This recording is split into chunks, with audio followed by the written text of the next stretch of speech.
Hello, boys and girls. Welcome to Pa Adventures in the Islands. Come, let us join the adventurous Pa as he traveled through the beautiful South Pacific Islands. Each story brings exciting discoveries, new friends, and valuable lessons. And as Pa faces challenges and explore the wonders of the islands, get ready for fun-filled journeys that sparks your imagination and teach important lessons along the way. Once upon a time, in the crystal clear waters surrounding a tiny island in the South Pacific, lived an old man named Ba. Ba was wise, with a heart full of stories and a laugh that could lift the spirits of anyone who heard it. He had spent years traveling the islands, learning the ways of the land and sea. But there was one thing Ba had never managed to do: catch the great fish.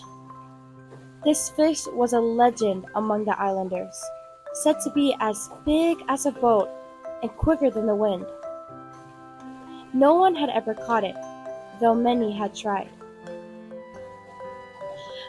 Ba wasn't one to give up easily, so every day he set out in a small canoe, with nothing but a fishing line, a wooden spear, and his wisdom to guide him. One bright morning, as the sun rose, turning the ocean into a blanket of gold, Ba paddled out farther than he ever had before. His arms were tired, his back ached, but his heart was strong.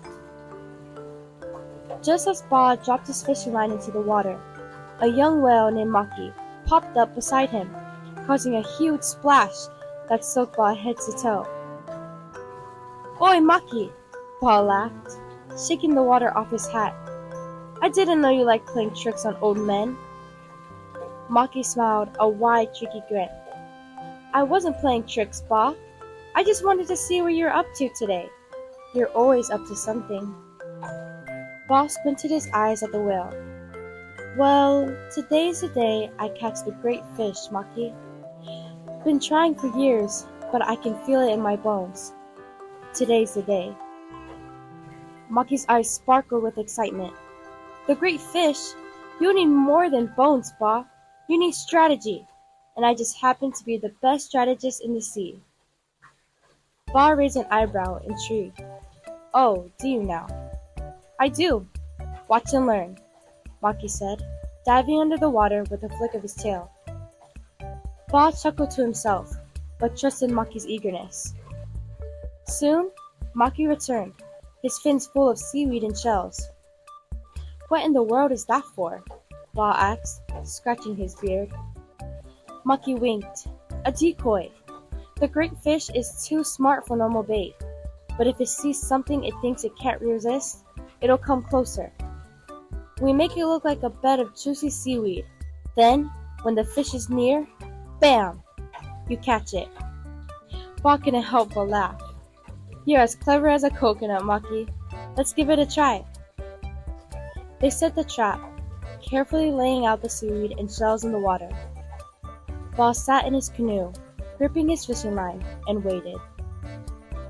Hours passed. The sun began to set, and the water shimmered with twilight colors. But no great fish. "Maybe it's not the right time," Maki sighed, feeling a little disappointed. Ba smiled kindly at him. "Patience, Maki. Sometimes even the best plan doesn't work right away. It's not about catching the fish today. It's about learning what we can for tomorrow." Maki's wide grin returned. "You mean we're not giving up?" "Never," Ba said, his voice full of warmth. "Giving up means you'll never get anywhere. But sometimes you have to give in." "Give in?" Maki tilted his head. "Yes," Ba explained. "It's like when the waves push against your body. If you fight them too hard, you'll tire yourself out. But if you go with them, you'll find your way. Maybe catching a great fish isn't about using a trap, but something simpler." Just then, there was a tug, a powerful pull on Ba's fishing line. His hands tightened, his heart raced. Maki leaped up, splashing in excitement. Ba! Ba! It's the great fish! I know it!" The canoe rocked as the great fish pulled with all its might, but instead of fighting back with all his strength, Ball relaxed his grip. He let the line run out a little, easing the tension. The great fish slowed down, surprised that it wasn't being yanked around. Maki watched, eyes wide with amazement. "You're giving in!" "Exactly," Ball said with a wink. "Sometimes, giving in doesn't mean you stop trying. It just means you try in a different way." Ball worked skillfully, gently pulling the line when the fish was calm and letting it run when the fish fought back. Slowly but surely, the great fish grew tired. Soon, Ball pulled the fish close enough to the boat that they could see its shining scales in the moonlight. Maki swam beside it, eyes wide. "Wow, Ball, you did it! You really did it!" Ball looked at the magnificent creature, its golden scales shimmering in the water. "I suppose I could pull it in. But maybe this isn't a fish that should be caught." Maki's jaw dropped. "You're letting it go? After all that?"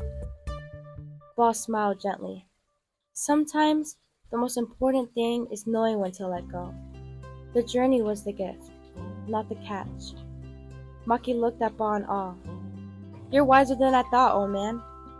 The great fish gave a thankful splash with its tail, as if to say goodbye, and then swam off into the deep blue sea. Ball and Maki watched until it disappeared into the horizon. As the moonlit sparkled over the water, Maki turned to Ball.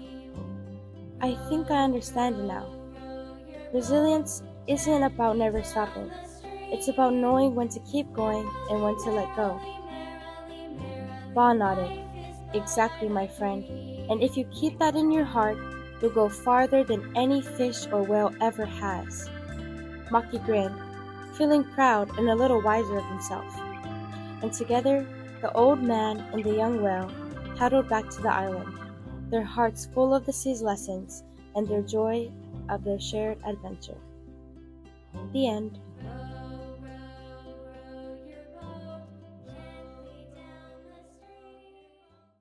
La la la la la la la la la. All right, kids, I'll see you next time for another fun adventure in the islands. Until then, bye for now.